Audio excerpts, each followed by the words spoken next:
માતાજી મિત્રો, હું આપનો હાસ્ય કલાકાર નરેન્દ્રસિંહ વાઘેલા મારી યુટ્યુબ ચેનલ લોક સાહિત્ય ગુજરાતમાં આપ સૌનું હાર્દિક સ્વાગત કરું છું.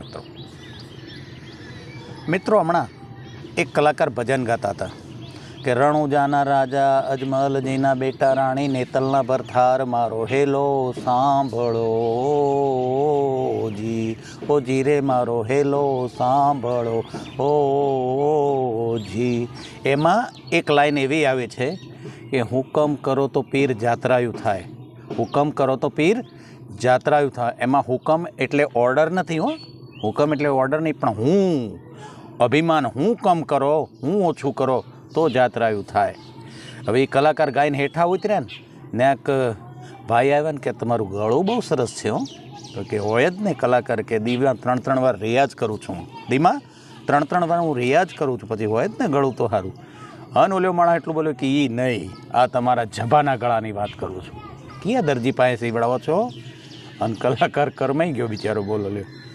એક ભાઈ એના મિત્રની સામે કે આ ઓલો સામેવાળો કેવો માણસ છે? તો કે કેમ? તો કે હળાને હું SMS કરું તો એ જવાબ નથી દેતો, કે એ એવો માણસ છે કે મિસ કોલ કરીને પાછું આમ ફોનમાં જોઈ લે છે કે બેલેન્સ તો નથી કપાણું ને, પછી જવાબ દેવાની ક્યાં વાત છે. બાયુ નદી કાંઠે વડ પૂજન કરતાં કરતાં કીર્તન ગાતા, ત્યાંથી એક ભૂદેવ નીકળ્યા અને ભૂદેવે કીધું કે બાયુ આ વડ પૂજન કરો, એની હારોહાર વર પૂજન કરતા રહેજો હો, તો ભગવાન મળે. અને એક બાપા ત્યાંથી નીકળાય કે હું મળે ભગવાન. આ બાયુ હેરાન કરીને વ્રતને વડ પૂજન કરીને જીવાડે છે ને, કડવા ચોથ કરીને મરવાય નથી દેતી. જાવું ક્યાં, હું કાઢી લેવું છે અમને મારી પાસે. તો બાયુ કે પછી આ રાશનની લાઈનમાં ઊભા રહીને ચોખા કોણ લાવશે, પછી કેરોસીનની લાઈનમાં કોણ ઊભું રહે. બાબા બિચારા ચોખા લઈને આવ્યા હોય ને પાછું તરત કેરોસીનનું ડબલું ઉપાડવાનું. આના માટે જીવાડે છે બાયુ. એક બેન હાડી લેવા શોરૂમમાં ગયા. એક હાડીમાં હાડીવાળા સેલ્સમેને ઢગલો કરી નાખ્યો. તો એક હાડી હાથમાં લીધી કે કાપડ બરાબર નથી, બીજી લીધી કે કલર નથી ગમતું, ત્રીજી લીધી કે એ તો બાજુવાળીએ 4 દી પહેલાં જ પહેરી હતી. હન ઓલો કંટાળ્યો હો, દુકાનદાર કંટાળ્યો કે બેન તમે એ કહો કે તમારે લેવી છે કેવી? એ બેન કે જો લેવી એવી છે કે હું પહેરીને બહાર નીકળું તો આજુબાજુવાળી બાયુ મને જોઈને રાખ થઈ જવી જોઈએ. બોલ્યો કે બેન એવી હાડીઓ અમે રાખીએ તમારા શોરૂમમાં રાખ થઈ જાય, અમારા શોરૂમમાં રાખ કરી નાખે લોકો. એક ભાઈ શેર બજારમાં ડૂબી ગયો અને પછી તો ઉઘરાણીવાળા ઘેરે આવે.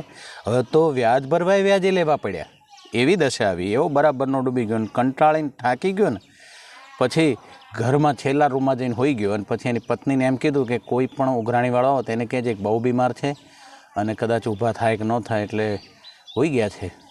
બીજા બધા તો નીકળી ગયા, પણ ગામમાંથી એક બાપુ રિવોલ્વર લઈને આવ્યા અને બાપુએ કહ્યું ક્યાં ગયો એ? ક્યાં ગયો એ? તો એની ઘરવાળી ગભરાઈ કે બાપુ શાંતિ રાખો, એ બીમાર છે. એટલે બીમાર છે ને એટલે કદાચ લાગતું નથી કે હવે બેઠા એ થાય. બાપુ કે કાંઈ વાંધો નહીં, એ બીમાર પણ એ હું તો ક્યાં છે? એમ કે મને હું તો ક્યાં છે? મને બતાવે હું તો ક્યાં છે? ક્યાં રૂમમાં હુવે છે? મરી ગયો હોય ને તો એ 3 ગોળી તેની છાતીમાં ધરબી જ દેવી છે. અને ઓલી મૂંઝાણી અને ધીરે કરીને અંદર જઈને એના આદમીને કીધું કે ઓલે બાપુ આવ્યા છે રિવોલ્વર લઈને, આમ બોલે છે કે 3 ગોળી તો એની છાતીમાં ધરબી જ દેવી છે, ભલે મરી ગયો હોય. એટલે ઓલ્યો કે બાપુને કહી દે તમારે એકલાને મળી જાય રાતે, દેકારો કરોમાં, બીજાને ન સંભળાવો. 2 ભાઈ વાતું કરતા હતા કે અમારે ઉંદર બહુ વધી ગયા છે. એક જણાને કે અમારા ઉંદર બહુ વધે, તમારે બિલાડી દો ને એકથી એટલે અમારા ઉંદરનું ઓછું થાય કંઈક. એટલે બોલ્યો કે જુઓ એમ બિલાડી અમારી ગમે તેના ઘીરે ન આવે, પણ તમારા ઉંદરને મારા ઘીરે લઈ આવો, પછી વંશ ન કાઢી નાખે જ કહેજો.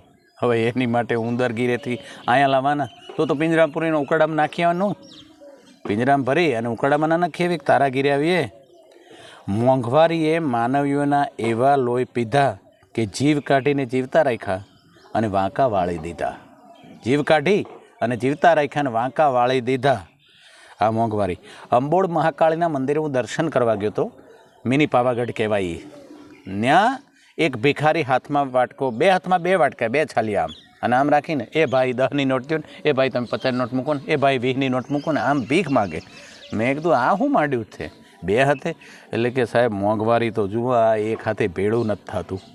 ઘરમાં ખાવાવાળા કેટલા છે અને એક હાથે ભેળું નથી થતું. બોલો. આ 3 જણા ગામમાં ઊભા હતા અને આ શરત લાગી કે જે વધુમાં વધુ લાડવા ખાઈ જાય, જે વધારે લાડવા ખાઈ જાય એને આ 4 જણાએ માંથી જે જીતી જાય એને 3 જણા છે 3,000 રૂપિયા આપે અને એક મદ્રાસી શાલ ઓઢાડીને એનું સન્માન કરવાનું. અને એક ભાભાએ શરત ઝીલી લીધી હો અને 45 લાડવા ભાભો ખાઈ ગયો હો દબાવીને. અને પછી ઓલે લોકોએ શાલ લાવી દીધી ઓઢાડી અને 3,000 રૂપિયા દીધા અને ભાભો રાજી બહુ થયા. અને પછી કોઈ કીધું કે બાબા તમારે હવે કાંઈ કહેવું છે? અને ભાભા એટલું બોલ્યા હતા કે જુઓ મારા આ 3 જણામાંથી ખબરદાર મારા ઘરનાને કોઈએ કહેવાનું નથી હો, નકર પછી હાજનું વાળું ખાવા નહીં દે. બોલો ભાભો કેવો કાપો વાળતો છે. 45 લાડવા ધરબી ગયો તો એ પાછો કે હાજનું વાળું નહીં મળે, એટલે કહેતા નહીં મારા ઘરનાને. આ બાપા થેન્ક યુ વેરી મચ.